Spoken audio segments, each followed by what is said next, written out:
Nguzo Saba, the 7 principles codified by Dr. Malana Karenga. These aren't just a list of key Swahili words that we should familiarize ourselves with during the last week of the year in our Kwanzaa celebrations. No, these principles are deeply rooted in our Kebalan tradition. Nguzo, pillar, or we might be more familiar calling it column, as in those columns we see in those Greco-Roman style temples in the past. But these columns don't have their origin in Greece or Rome. No, their origin is in Kemet, the original word being dejed. Dejed as in a column or a pillar or a structure in order to support the entrance to a temple. Dejed was tied back to one of our original deities, Osiris. He was considered the bringer of justice to the Kemetic people. He gave them their ability to civilize themselves. And so too do the Nguzo Saba. The 7 principles: Umoja, Kujichagulia, Ujima, Ujama, Nia, Kuumba, Imani. They roughly translate out to English as unity, self-determination, collective work and responsibility, cooperative economics, purpose, creativity, and faith. Black people can no longer talk about I. See, that whole individual thing has to be thrown out. Baba H. Rap Brown. One thing that college students have to understand, because most of the cats who come down talking about I got my stuff together is cats who are coming out of college. You have to understand that, if you're speaking, you have to be speaking for the struggle. You cannot be talking for yourself, because I know what's going to happen if you get caught out there by yourself. You're going to be looking for everybody else at that point. Umoja means unity. Without Umoja, all the other principles cannot flourish. When we talk about Umoja, we must get very specific as to what it means, because this principle is so important. I imagine when the clan comes up here and you're 3 or 4 days when you're real hot, everybody say, hey brother, what's happening? Hey sister, what's happening? You ain't getting down, brother, sister. You think you got unity. Baba Kwame Ture. Unity is not an emotion. Unity is a means of channeling the energies of the people towards given objectives within principle. In its essence, Umoja is both a principle and practice of togetherness in all things good and a mutual benefit. It is a togetherness that is forged in harmony. Let's talk about harmony for a second. Harmony is so important because it is the root of unity. In many Kebalan societies throughout history, harmony is a cardinal virtue. The idea of harmony amongst the community has been the goal of Kebalan societies for centuries. We can also think of unity in another way. Malana Karenga from the African American holiday of Kwanzaa tells us that unity can be also thought of as active solidarity. This active solidarity is a practice where we build, maintain, struggle together, and act together in mutual benefit. It is important to emphasize that Umoja is a practice and is something that is cultivated every day. Once this is ingrained, once we understand, we came out of a society Baba John Clark, governed by honor and obligation, we can become a people again. Now, all of this talk about unity is also about history. Because if you don't know the history of what you was, you are confused about what you are and what you still have to be and where you still have to go. And I think we have to pay more and more attention to history from our point of view. Get out of the trap of assuming that our oppressor has written any history about us. He hasn't even written the true history about himself. If he did, he wouldn't dare read it if he did. We know that we need to come together. The question is, How? It starts with cultivating principles that create an atmosphere of harmony and ultimately Umoja. Maulana Karenga teaches us to embrace our connectedness and to uphold reciprocity and responsibility as core concepts and practices of good in and for the world. Umoja has been a hard principle for us to cultivate. The sweet song of individualism and self-preservation has overtaken the essential idea of Umoja. At the end of the day, if you look at specialized Brother groups of people, David and Banner. it is true, they know what they want. We need a black agenda. Let me tell you what I feel, and a lot of people trip when I say this. Let's find 20 things. Let's get on our knees like we hustling and roll some fucking dice and just pick one. I don't give a what it is, the school to prison pipeline, Right. whatever it may, reparations, whatever the hell you want, anything but 40 acres in the mule, because that's all what we know. Right. It doesn't matter. Just pick something and have solidarity. Because the one thing that I want black people to understand, I don't give a damn if you're Christian. I don't give a damn if you're Muslim, if you're gay. They don't care when they stop you what you are. They will kill you. Right. They redline your house and you can't get in certain neighborhoods. They don't care whether you're black, Muslim, Republican, Democrat, atheist, whatever. You Right. are black. So under those auspices, we have to come together. I'd like to take our brother David Banner up on his challenge. I made it my business to list 20 of our most pressing issues. We have, unfortunately, many to choose from. This list is in no specific order. Here it goes. So David Banner started me off with the school to prison pipeline. So that's one. My understanding, when a child enters the 3rd grade, they're about 8 or 9 years old, and the school starts to identify outliers, children that are not operating on the system's required level. Those children are tracked. When those children act out, have any incidences at school, they're dealt with in a much harsher manner than the promising students that operate on or above average. Overwhelmingly, it's our children that are heavily disciplined and introduced to the penal system at an early age. I know some of our children have issues, but prison is not the place to address or correct those issues. 2, police brutality. Let's rally around the idea of policing ourselves. Obviously, those that are doing it now don't know how. Enough said on that for the moment. 3, education. Learning about ourselves. We emerge into a society after being schooled on all things European, but we know nothing about ourselves. Al-Kabilan. And so we continue to be tools used to serve the agenda of others. 4, authority. Placing ourselves in a position of authority, in particular in the eyes of our children. Let's start by teaching our children. First and foremost, a child's parents should be their first instructors, who instill the accepted norms of responsibility, accountability, social interaction, and the like. When our children enter academia, they should have respectable, accountable members of our circle waiting to further their development. Mr. Banner made a strong point in an interview regarding our foolish willingness to allow our most precious members of our circle, our children, to be taught by the enemy. What we're doing is self-defeating on many levels.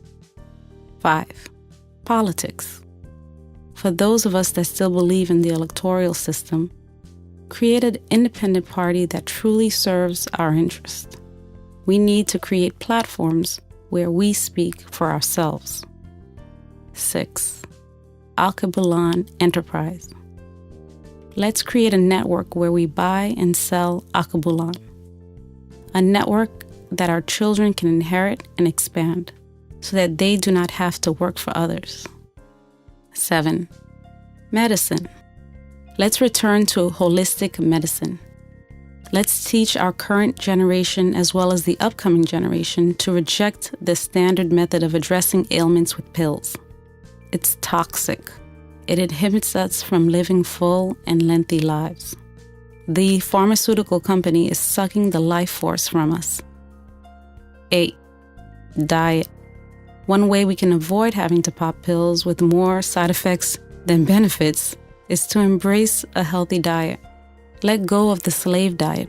I know it's comforting and we can indulge on occasion, but it can't be our staple. We have to own the fact that our obesity rate, diabetes, high blood pressure are results of what we choose to eat. We can't build this nation with unhealthy people.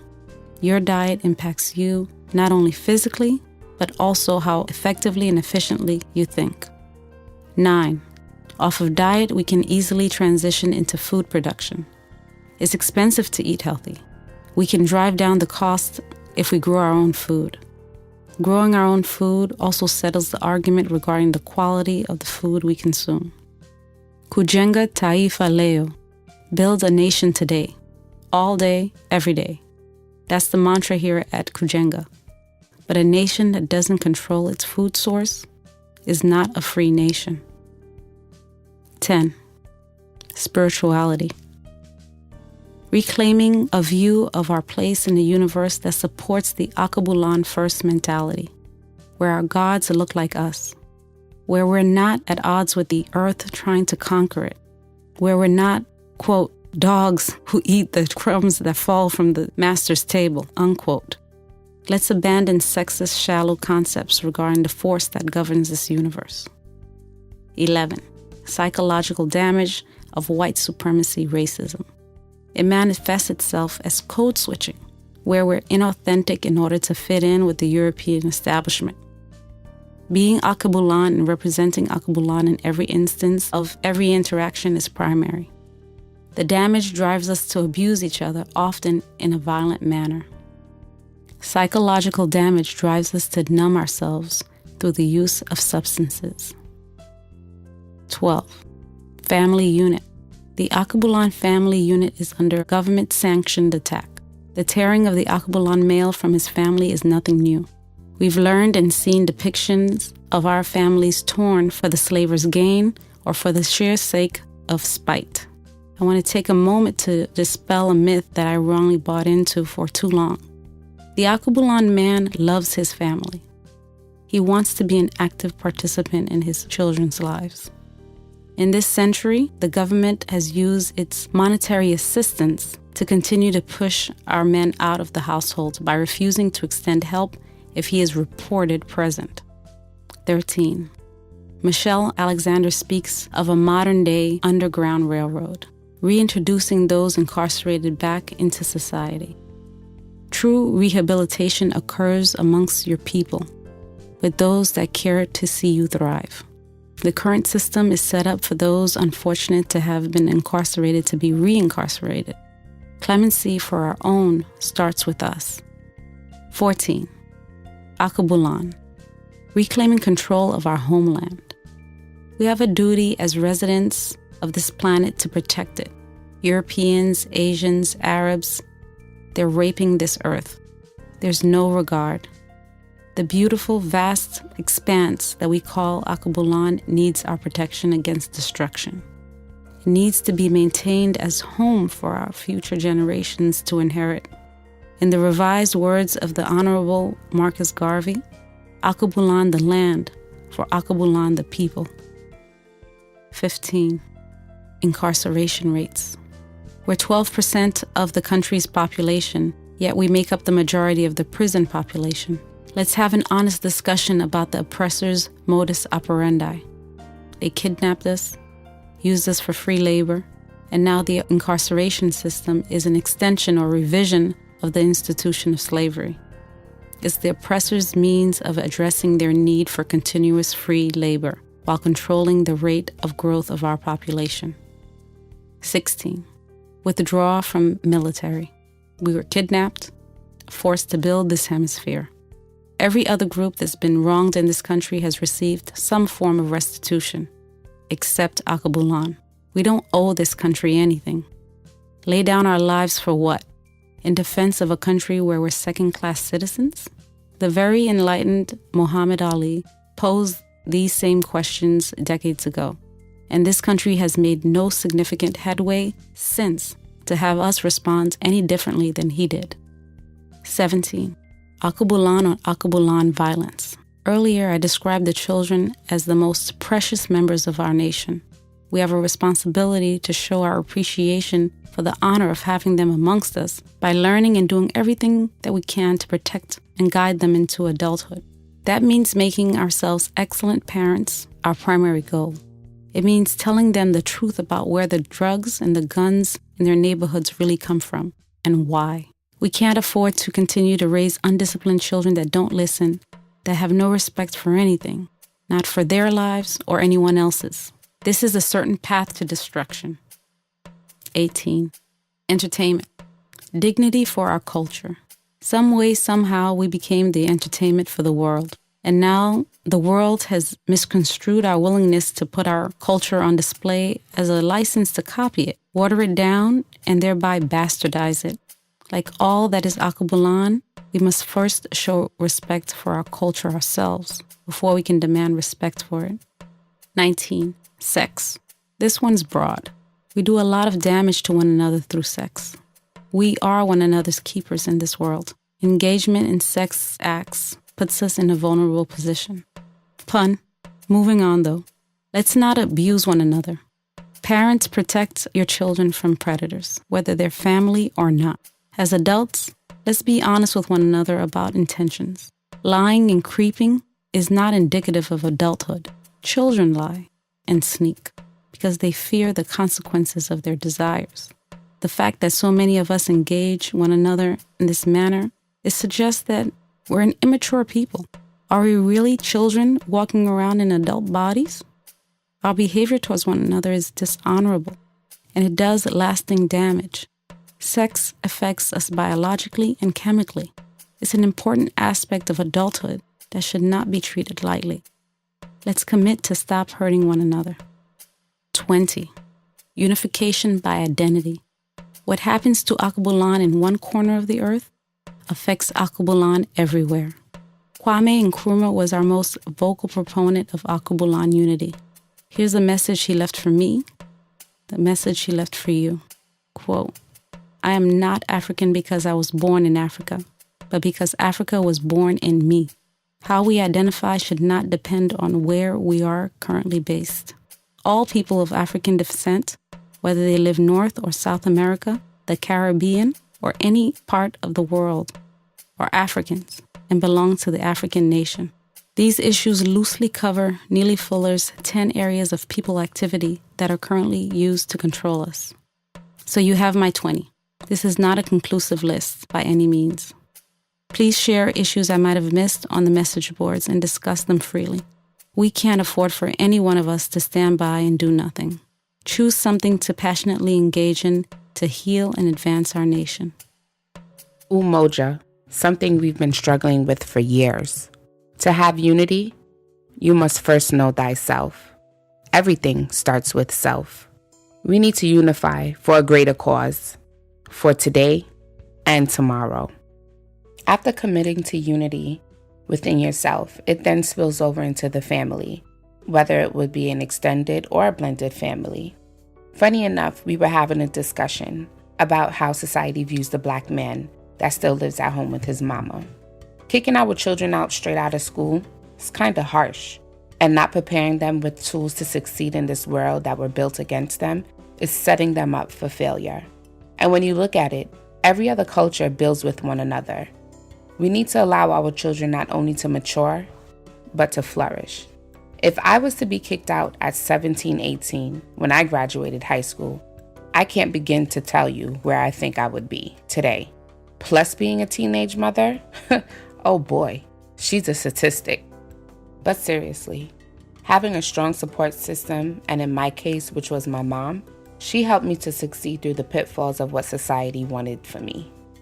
When a teenager brings a baby home, the media portrays in our community through music videos and movies is that the girl gets kicked out, the baby father is nowhere to be found.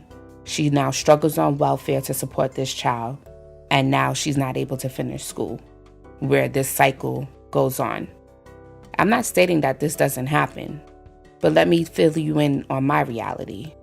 It just so happened 2 of my middle school friends were experiencing exactly what I was going through. And we stuck together and we made sure all 3 children were good. We had family and friend support. And guess what? We graduated high school on time. This is an example of Umoja, where it takes a village or a community to raise a child. And on a micro scale, we do it today. Baby showers are a sense of Umoja, celebrating this new life, showering life with gifts, and creating an environment of love and welcoming for the new parents. Not showering the baby with just any gift, but buy Alkebulan, support Alkebulan business for this baby.